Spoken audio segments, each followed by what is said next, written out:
आज की तारीख में सबसे पहला नंबर 1 मिसकंसेप्शन जो है आज की तारीख में, खुसूसन 11 सितंबर के बाद, वो है कि मुसलमान एक फंडामेंटलिस्ट है, मुसलमान एक टेररिस्ट है। इसकी मानी कि मुसलमान एक बुनियाद परस्त है, एक दहशतगर्द है। और आमतौर पे आप देखेंगे टेलीविजन चैनल्स में, इंटरनेशनल न्यूज़पेपर्स पे, मैगजीन्स पे,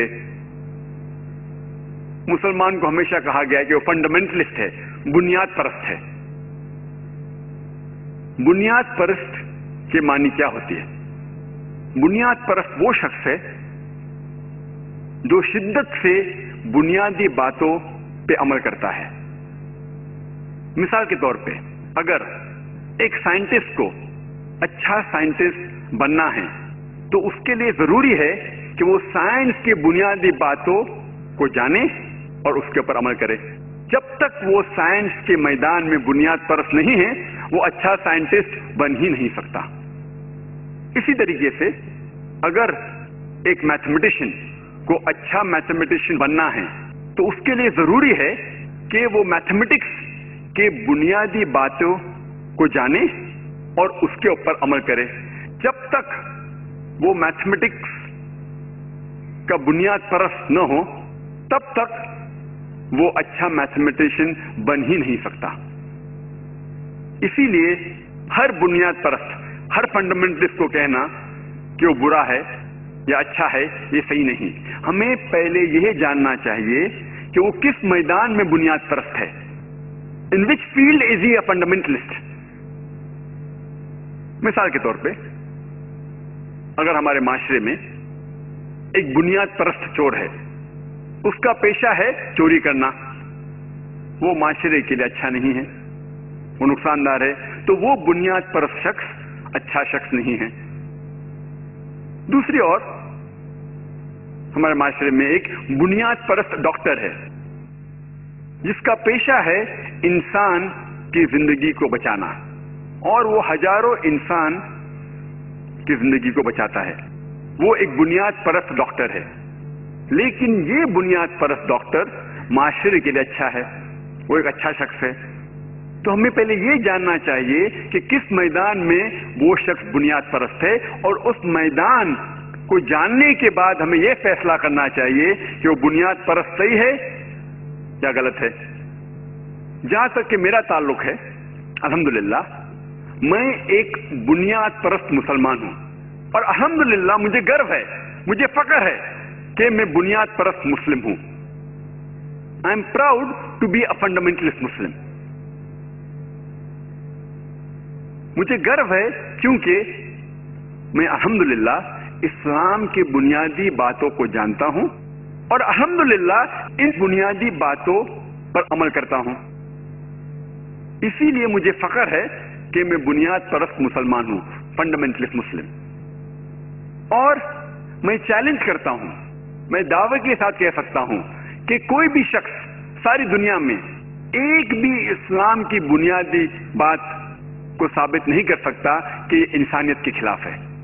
ये मेरा चैलेंज है, ये मेरा दावा है कि इस्लाम की एक भी बुनियादी बात वो ये साबित नहीं कर सकता कि इंसानियत के खिलाफ है। हो सकता है कि उस शख्स के इल्म में कमी हो, उसे उसकी हिकमत नहीं पता होंगी, लेकिन अगर हम लॉजिकली उसकी वजह और हिकमत बताएंगे तो दुनिया में एक भी शख्स नहीं है जो एक इस्लाम की बुनियादी बात, सिर्फ एक भी साबित कर सके कि वो इंसानियत के खिलाफ है। हो सकता है कि एक आध इंसान जो माशरे के खिलाफ है, उसके लिए वो बुनियादी बात शायद मुफीद न हो, लेकिन आम इंसानियत के लिए एक भी इस्लाम की बुनियादी बात इंसानियत के खिलाफ नहीं है। और ये लफ्ज जो फंडामेंटलिज्म है, बुनियाद परस्ती, सबसे पहले अकॉर्डिंग टू वेबस्टर डिक्शनरी के हवाले से ये हमें पता चलता है कि ये लफ्ज बुनियाद परस्ती, फंडामेंटलिज्म, सबसे पहले इस्तेमाल किया गया था प्रोटेस्टेंट क्रिश्चियंस के लिए जो अमेरिका में थे, अमेरिकन प्रोटेस्टेंट क्रिश्चियन के लिए 20वीं सदी के शुरुआत में ये प्रोटेस्टेंट क्रिश्चियन ने कहा कि जो बाइबल है, ये सारा बाइबल अल्लाह का कलाम है। पहले क्रिश्चियंस ईसाई ये समझते थे कि बाइबल का पैगाम अल्लाह की तरफ से है, लेकिन ये प्रोटेस्टेंट क्रिश्चियंस अमेरिका में in the beginning of the 20th century उनने कहा कि सिर्फ बाइबल का पैगाम ही खुदा की तरफ से नहीं, लेकिन बाइबल का हर अल्फाज, हर हुर्फ खुदा की तरफ से है। अगर कोई शख्स ये साबित कर सके कि बाइबल का हर अल्फाज, हर हुर्फ खुदा की तरफ से है, तो ये बुनियाद परस्ती अच्छी चीज है। लेकिन अगर कोई ये साबित कर सके कि बाइबल का हर अल्फाज, हर हुर्फ खुदा का कलाम नहीं है, तो ये बुनियाद परस्ती अच्छी चीज नहीं है। अगर आप ऑक्सफोर्ड डिक्शनरी पढ़ेंगे, उसमें फंडामेंटलिस्ट का डेफिनेशन दिया गया है। According to Oxford dictionary, fundamentalist is a person who strictly adheres to the ancient doctrine of an religion. Oxford dictionary में ये लिखा हुआ है कि बुनियाद परस्त शख्स वो है जो शिद्दत के साथ कोई मजहबी किताब पर अमल करता है। लेकिन अगर आप रिवाइज्ड एडिशन पढ़ेंगे ऑक्सफोर्ड डिक्शनरी का, उसमें डेफिनेशन में जरा तब्दीली है। अगर आप नया एडिशन पढ़ेंगे, उसमें लिखा हुआ है कि बुनियाद परस्त शख्स वो है जो शिद्दत के साथ कोई मजहब की किताब पे अमल करता है, खुसूसन इस्लाम। अभी नई एडिशन में है बुनियाद परस्त मतलब जो खुसूसन इस्लाम की मजहबी किताब पे अमल करता है, मतलब मुस्लिम। अगर आप ये वर्ड सुनेंगे फंडामेंटलिस्ट या बुनियाद परस्त, फौरन आपके जहन में आना चाहिए वो है मुस्लिम। हालांकि ये पहले इस्तेमाल किया गया था ईसाई लोग के लिए, आज इस्तेमाल किया जा रहा है मुस्लिम के लिए। जब भी आप ये सुनेंगे लफ्ज फंडामेंटलिस्ट या बुनियाद परस्त, आपके जहन में आएगा मुस्लिम, कि वो टेररिस्ट है, दहशतगर्द है। मैं कहता हूं कि यार मुसलमान को दहशतगर्द होना चाहिए, लेकिन पहले हम ये समझ ले कि दहशतगर्द के मानी क्या है। What is the meaning of the word terrorist? दहशतगर्द मतलब वो इंसान जो दूसरों के दिल में दहशत पैदा करता है। मिसाल के तौर पे, जब भी एक चोर कोई पुलिस को देखता है, उसके दिल में दहशत पैदा होती है, तो उस चोर के लिए वो पुलिस दहशतगर्द है। इसी तरीके से हर मुसलमान का फर्ज है कि जब भी कोई चोर उसे देखे, जब भी कोई बलात्कार करने वाला उसे देखे, जब भी कोई लफंगा उसे देखे, उसके दिल में दहशत पैदा होना चाहिए। और ये कुरान क्या है? जो लोग माशरे के खिलाफ है, जो लोग माशरे के खिलाफ है, एंटी सोशल एलिमेंट, जब भी कोई मुस्लिम को देखता है, उसके दिल में दहशत पैदा होना चाहिए। हमारा फर्ज है कि हम उसके दिल में दहशत पैदा करें। लेकिन मैं ये जानता हूं कि आमतौर पे टेररिस्ट, दहशतगर्द उसे कहते हैं जो एक मासूम इंसान के दिल में दहशत पैदा करता है।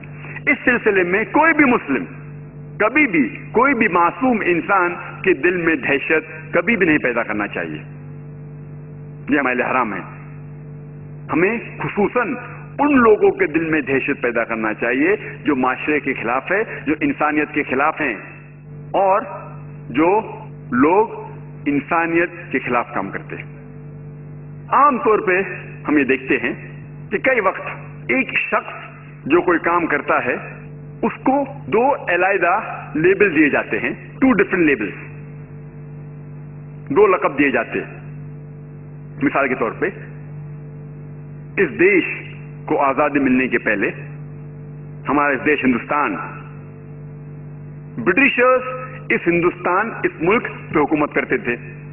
उस वक्त तकरीबन 60 साल पहले कई हिंदुस्तानी इस देश के आजादी के लिए लड़ रहे थे, झगड़ रहे थे।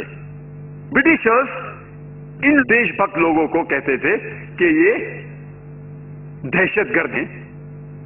The freedom fighters of India, many of them were called as terrorist. कई हिंदुस्तानी جو اس دیش کی آزادی کے لیے جھگڑ رہے تھے، لڑ رہے تھے، برٹشرز ان کو کہتے تھے یہ دہشت گرد ہیں.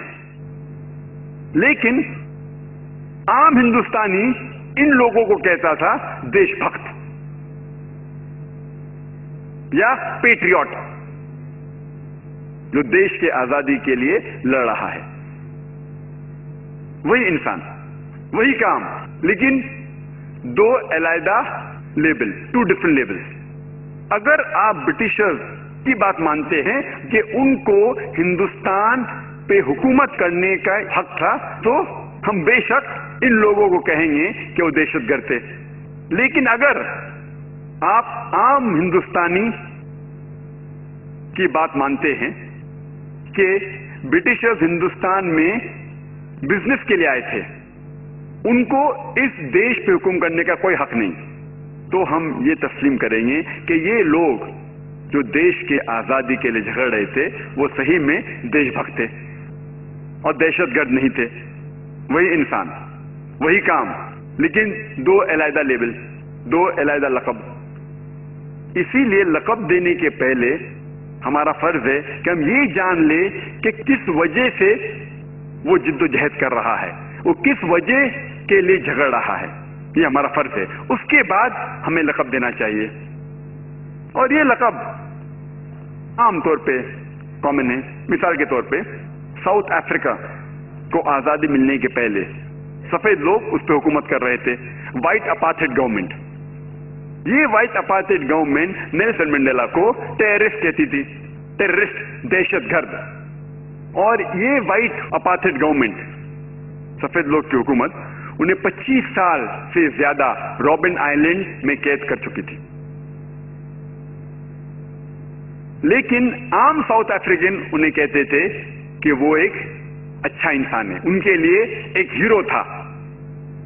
سیم آدمی، وہی کام، لیکن ٹو ڈفرنٹ لیبل، دو علیحدہ لقب. اور ابھی چند سال پہلے اسے ایوارڈ ملتا ہے نوبل پرائز فار پیس. وہی انسان جس کو پہلے لوگ کہتے تھے کہ دہشت گرد ہے، کچھ سال پہلے اسے ایوارڈ ملتا ہے نوبل پرائز فار پیس. سب سے اونچا ایوارڈ امن کے لیے ملتا ہے نیلسن منڈیلا کو. آپ دیکھیں گے وہی شخص، وہی کام، لیکن ٹو ڈفرنٹ لیبل. اسی لیے لیبل دینے کے پہلے ہمیں یہ جانچنا چاہیے کہ کس کام کے لیے وہ جدوجہد کر رہا ہے.